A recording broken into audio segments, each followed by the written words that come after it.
I want to share with you all something which this is my first time sharing in Singapore. Okay, so the reason why I took so long to share this testimony because I love my mother very much. Okay, and what I'm going to tell you is that I didn't tell her even until today. Okay, so in case you all are recording this, I would appreciate you don't send to my mom or the social media actually. Okay, so about 1.5 years ago, I was diagnosed with UTI. So I went to my GP, and my GP said, hey, it's very strange for a man to get UTI. Not many men get UTI, mostly it's a woman. So he said that if it happens again, then it could be something serious. So I was really afraid, I hope it won't happen again. And he gave me antibiotics. So I took, it was cured. Okay, but 3 months later, it came back, this UTI again. So I went to see him again and said, I have to send you to a urologist. And we went to Changi Hospital. So after a series of tests, he did CT scan, and he did blood test, PSA test, and he found out that I have prostate cancer. So when I got prostate cancer, I was devastated because I'm all along I'm in a health food kind of thing. I said, how can I be the one to get cancer? You know what I mean? And then so I asked my doctor. I said, so what's next? So he says, maybe you can do a biopsy, and then after that we see what stage you're in, and then we do a radiotherapy, possibly chemo. So I said, it's like the first time hearing this, right? It's so easy because when I hear of people getting cancer, I always tell them, hey, don't go for chemo, don't go for radio and all that. It's so easy to advise people of this, right? Yeah, but when you get it, it's a totally different thing. It's a totally different feeling, I tell you. And then you're saying, oh, it's like a death sentence. Then I tell myself, what am I going to do? So in that few minutes that I had to come across, I told the doctor, say, I think I'm not ready. I need a second opinion. I need to go back. So when I went back, he told me that, okay, you take the time to think about it. I'll give you a 3-month appointment. Appointment 3 months later. So I went back and I tell myself, how am I going to tell my family? So I only told my wife and my kid, and I also discussed with my close friend Janet and James. Okay, so I was saying, so what I'm going to do about it? So somehow we came up with the conclusion that I should.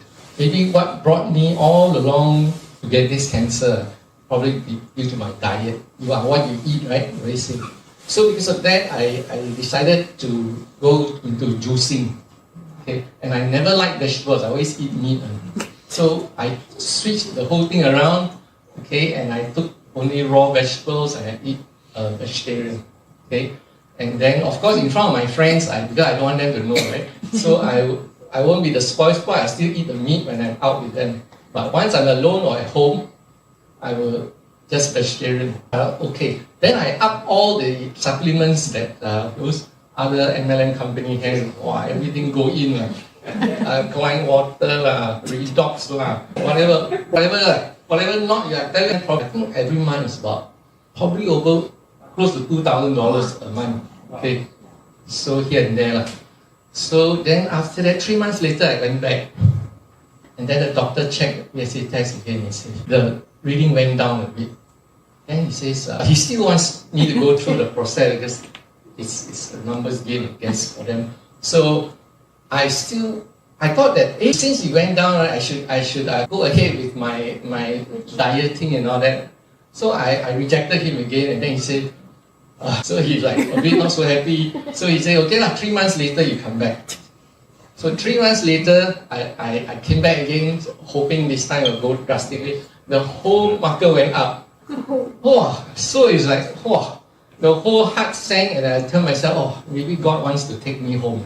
I just don't know what to do. And then, so I just talked for a while, and I thought that I need to believe in God, and I will carry on. And I told him I refuse his treatment. So he was a bit angry with me, and then he says, okay, then you don't come and see me until 6 months later. So he kind of put me off. So I went back And I was telling my close friends, James and Janet, and somehow Janet came in contact with one of our good friends in Hong Kong, and then he said, why don't you try this stem cell patch from Lightwave X39? Then I was saying, buy lah, since he every time bugging her, right? So, so I said, no harm trying. I'm so used to MLM, right? So we bought a packet, and then I started patching. So during this patching process, I find that a lot of people like to say this to me also. Nothing leh, I feel nothing leh, right? So for me also, I don't really feel much. I don't feel anything actually, other than small things. Over the next few months, I realized, okay, like my nails growing very fast, and it's very hard also. Hard until my old nail clippers broke actually. Yeah, so I had to buy new nail clippers. So with that, the small things, okay, and then the best thing I realized is that my bowel system very smooth. Okay, I always tell Janet, James that the two things I fear most is cannot shit and cannot sleep. Okay, so somehow that's why I find good is very important. So now my bowel system is very smooth. Okay, I hardly need to force myself already. Okay, another thing is my hair. You all see I got white hair, I got much whiter, nicer hair the last time, but now I got little black hair coming out, which is not to my liking. And then the other thing I have is also, okay, when I see the bright lights like that, right, or in the sky, right, I used to see floaters flying around. And now the floaters has disappeared. Okay, so it's so amazing that you don't even realize until you, where the floaters, where did he go? These kind of things. Okay, then came April this year, which is my 6 months time frame, right? So really pray hard, and when I went in and do my test, he says I'm cancer free. Wow. Yeah, because you're also not sure. Like, are you sure? I said, how can it disappear, right? So I said, why you give me another 6 months? He said, no need lah, but I tell you what, I just give you another annual checkup. Okay, so to my next year is my annual checkup. And I'm so grateful. I felt that God gave me a second chance in life, and because of this, I vowed that I will share to as much people as I can on this life way. Thank you very much.